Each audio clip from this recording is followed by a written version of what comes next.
What's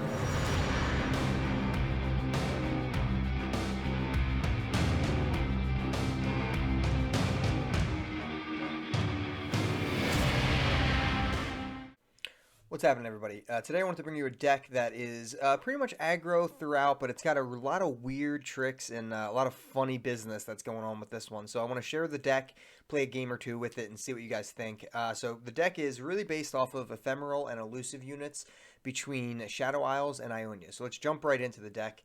So this deck is only using Zed as our only champion, but the heart of the deck here is actually the Mask Mother. So let's go through the deck first. We have a lot of one-drops here. We're even using the Shadow Fiend, running 3 copies of it in deck. So it's obviously a one-drop 4/3 for 1 mana, but it's ephemeral. So it's a little weird. We're using the Shadow Apprentice to try to get the extra proc off of having an ephemeral unit to be a 2/2 elusive unit, which is great, and more elusive damage with the Blade Scout. Our 2-drop slot, we have some Glimpse Beyond, some Mask Mothers, and some Nopifies, on top of 3 more as well. We're really stacked up on 2-drops just for unit-wise. We have Shark Chariots, Shadow Seers, and Soul Shepherds, and of course we're running Stalking Shadows because it's an ephemeral deck, right? So we have a ton of ephemeral support here, obviously, with Shark Chariot and Shadow Seers and the Shepherd, making all of these units be bigger as you play them. But the heart here is actually the Mask Mother. So the idea of the deck came from using the Mask Mother. When she kills an ally on play, she takes their keywords and their power and health and adds them to herself, and she already has Fearsome, which is amazing. But she doesn't take negative keywords, such as can't block from the Shark Chariot or ephemeral from any of your ephemeral units. So the Shadow Fiend, she can eat a Shadow Fiend and become a 6/5 with Fearsome, which is really good. Or she can eat a Dark Water Scourge at your 3-drop and become a 7/7 with Fearsome and Lifesteal, which is really good. So there's an obvious problem of you can't really play your Shadow Fiend on turn 1 and then turn 2 hit a Mask Mother. Doesn't really work that way, because obviously Shadow Fiend has Ephemeral, so he'll die before you actually get to turn 2 and have the Mask Mother out. So you actually need to play Mask Mother later than turn 2. You want to have enough mana to be able to play the first thing that you want to kill, either the Shadow Fiend or really the Dark Water Scourge. Those are your 2 main targets. Play those, kill the unit, gain massive stats for cheap, or gain massive stats for 3 mana, which is still pretty cheap, but also gain lifesteal, which is incredible. You can eat Shark Chariots as well if the combo's there, but mainly the other things are the most important. On top of that, if the Soul Shepherd's out and it buffs that unit, so say you play the Soul Shepherd turn before, then you play Shadow Fiend, it becomes a 5/4. The Mask Mother will copy those stats as well. Super powerful effect there, so she'll gain massive stats and have Fearsome. Super fun deck in that, super fun combo there in terms of what the Mask Mother's doing in this deck. Really, really solid stuff. We have a ton of cards already. You can look at our curve. It's all right here. It's really cheap. You get down to the 3 mark. We're running Dark Water Scourge, of course. 3 Zed. We're actually running 3 Death Mark.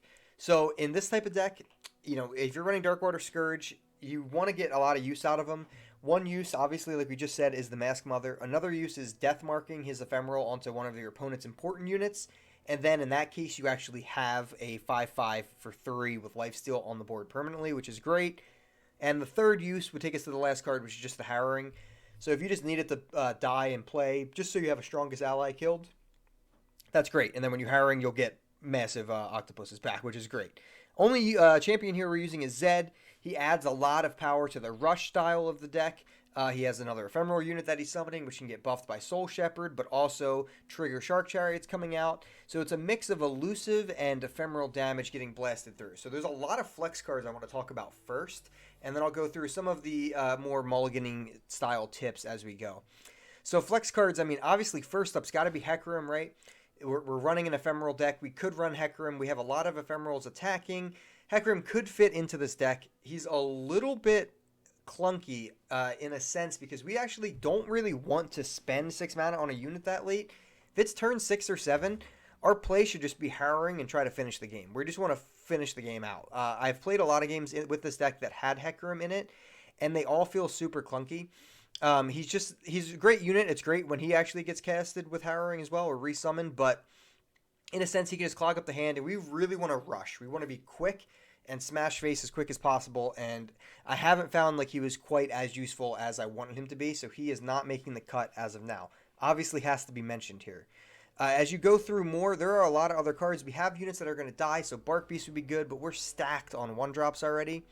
Another one drop I tried a lot of is the Oblivious Islander. He's really solid because we're using ephemerals. We can make them cheaper. You can mask mother combo earlier when you do that. Super good, but I want that damage from Blade Scout, and I want the Shadow Apprentice damage as well. But again, super good. I even tried originally going with the Sparring Student. This one's super interesting because you can do a ton of damage with this card, and it'll just keep resetting to a 1/1, but it'll build up to like a 4/4 every turn because you get the Sharks resummon, Zed resummons extra units. You can just keep building up that way. And it's solid. It's very rushy, but I felt like the Blade Scout actually took its spot, and it's just doing 2 damage more consistently to the Nexus, which I cared a little bit more about. But Sparring Student definitely deserves an honorable mention, like I said. There's a lot of other options in the 2 slot too. We're really packed in 2 already, so there's not a whole lot that I'd really want to run consistently. The 3-drop slot, you definitely could run Doom Beast or Blighted Caretaker as well. They're both super solid options for this deck. And I think that's really the only other thing that at 3 that really interests me. Everything else doesn't really, speak a whole lot to me to this deck. At 4, you could run Encroaching Shadows, right? It's a thing that you could run. I'm not 100% sold on it in general. I've made a lot of decks with it. I really like it with the Flight, the new Targon 1-drop. New being kind of a weird term. It came out a couple months ago. But it's really, really good with the Flight because essentially the Flight will hit and then shuffle itself back into the deck before dying from Ephemeral, which is really sweet. Other than that, the deck, it just doesn't hit often enough for me to like it a whole lot, and that's just me personally. I've even thought about Field Musicians in this deck since we are summoning more things. When I had Sparring Student, I had that thought in my head originally. Doesn't seem super worth it to me personally, but it is pretty cool. And then once we get past that, it's really like, we're starting to get to the point where these aren't really going to do a whole lot for rushing at 5 cost. So they don't, or even finishing off, so they don't do a whole lot for me. The only one that does is the Collector, the Neverglade Collector. Since we do have a lot of things dying consistently, it does help to drain some Nexus, and I've played a couple games with this in the deck as well. It's pretty interesting. You could definitely try it. But that's pretty much the only things I've tried. I haven't really tried anything else deeper down in here, so if you do want to give any of these cards a shot, you definitely could. Personally, I didn't find anything past that point super worth it, in my opinion. Other things I want to touch on real quick is Stalking Shadows is so massively important for this deck. It's obviously great to hit an extra Shark Chariot, an extra, Shadow Fiend, an extra Scourge, but it's really, really good to hit an extra Shadow Apprentice. So if you have an Ephemeral Shadow Apprentice, he actually naturally gives himself the buff, which is really good. So if you do Stalking Shadows and get 2 Shadow Apprentices, you could play the first Shadow Apprentice, he'll get the buff himself. Play the second one that's not ephemeral, and then he'll get the buff from the first one you played, so that's 4 elusive damage. That's really great, and then obviously just Shadow Seer getting a ton of elusive damage through the Nexus is really solid as well. That's the last little tip and trick for the deck there. For mulligans, we want an aggressive curve, right? The Shadow Apprentice, we don't really want early because we're not going to have the elusive to trigger, so we don't really want that. Shark Chariots are obviously, you want to keep those. Soul Shepherds I would keep.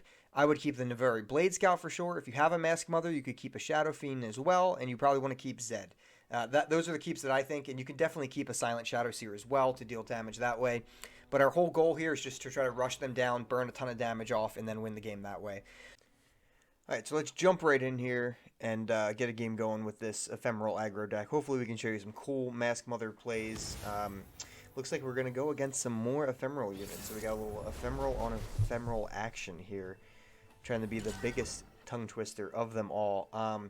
Shadow Apprentice isn't the best start. Dark Water Scourge is okay if we have the other cards, but I think I'm just going to go with just keeping Zed here for me.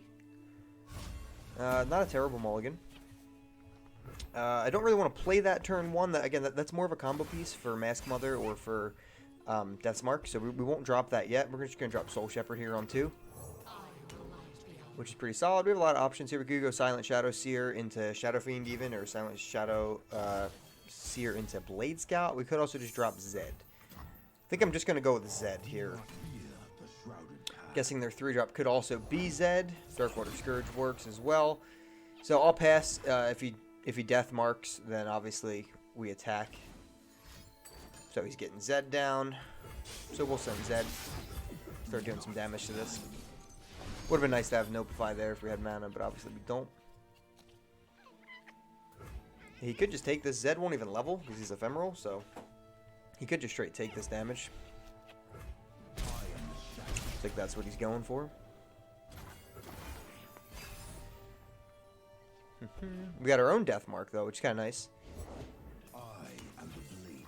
We're gonna play our own Shadow Fiend.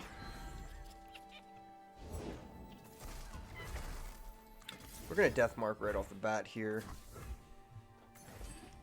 Get the his Darkwater Scourge back to Ephemeral. Kind of a funny interaction here. Yeah, we'll just take the 5 and swing it. Oh, he wants to attack with more. Okay.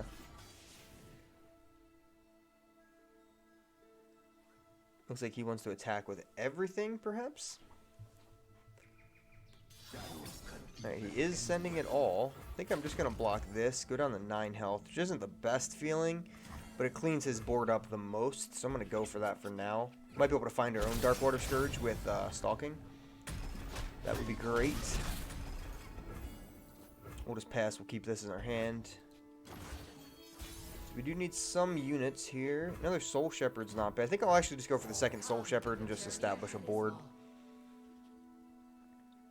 He could have Hecarim coming out, which could be ugly, but we'll see.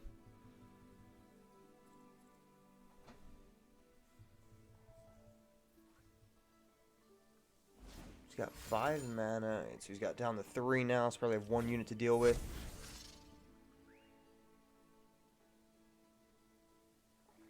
If it's a Dark Water, we can't really attack with any actual units, but we can still attack with the Shadow Seer, even the Blade Scout as well. Hecarim's only at 2 out of 7 for him.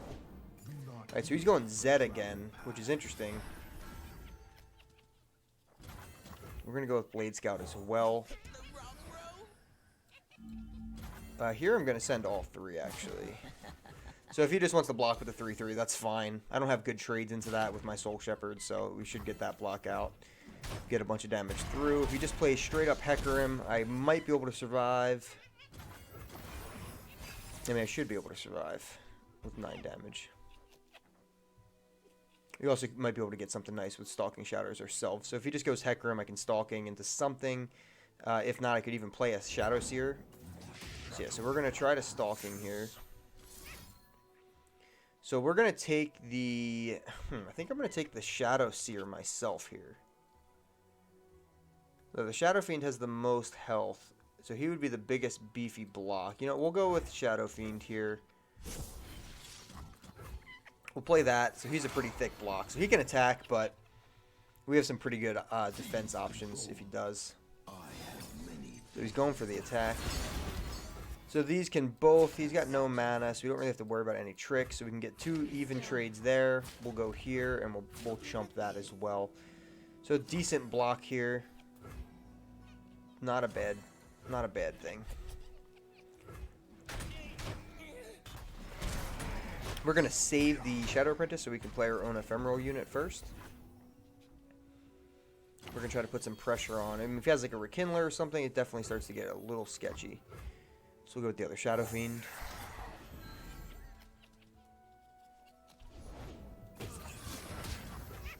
So he played, yep, the Ephemeral version of that, which is pretty good. Played the regular version of that, so we can't really send the Shadow Seer out. So we'll just send this, which is probably going to get chumped by the Shadow Apprentice. We're going to try to Glimpse Beyond it. Could have Glimpsed Beyond it before, so I get a better attack, but don't have a ton of good options here.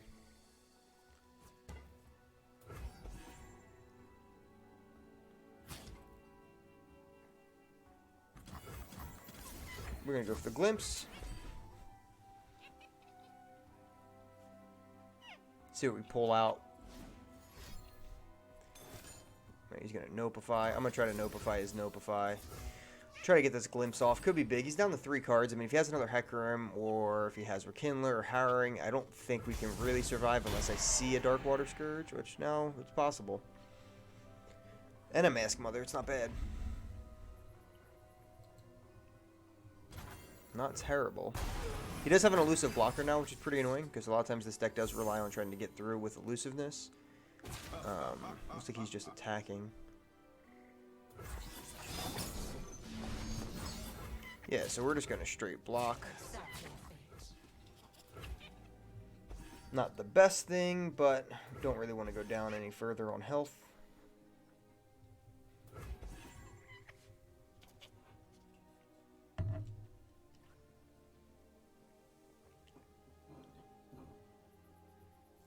Alright, guy. Twin Discipline for the health there. Okay. Keeps it as elusive a blocker alive. So yeah, we'll go Shadow, or Dark Water, I mean, into Mask Mother. Get some value.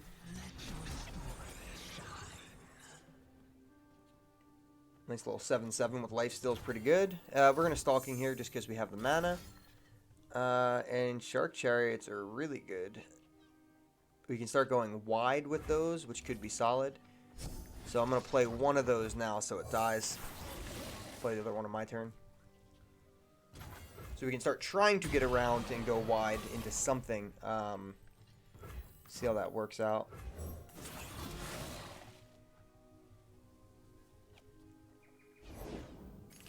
I'm going to Mask Mother my own Shark here. Both Sharks should come back when I play this last unit. Or when I attack with this last unit, if I can get the attack off, as long as they don't have removal, which remember these decks don't run a plethora of removal, so I think that's okay. I'm not sure what his hand could be. I mean, he already played a Twin Discipline, so he could have more combat tricks like that. He could have a Deny. They could spice Deny in there. Yeah, I'm not sure exactly what his hand's looking like on that side. 3 cards, though. We just get the Surrender. So his hand must have been something weird. So that turn, we were going to play the Silent Shadow Seer, and we were going to attack with the 2 Fearsome units, the Silent Shadow Seer, and we were going to get 2 Sharks back. So we were going to have a big attack, which is pretty cool. But yeah, that's essentially the deck, guys. It's super weird, super funny. It has some decent matchups. It has some bad matchups. It's got some clunkiness, but it's a lot of fun. I wouldn't suggest going in and climbing with this. It's not a tier 1 deck, not a tier 2 deck probably even. Probably sitting in like tier 3. I wouldn't say it's a complete meme. You can definitely win some games, but it's not something I would suggest, at least in this current meta, to go grind a bunch of games with. But that being said, if Ephemeral is something that you've always liked and enjoyed playing, definitely check this version out. Let me know what you think in the comments below. As always, if you can leave a like, leave a subscription, and just drop a comment too if you want to bless up to the algorithm gods and help our channel here. So appreciate it. Thanks for tuning in, and we'll catch you next time.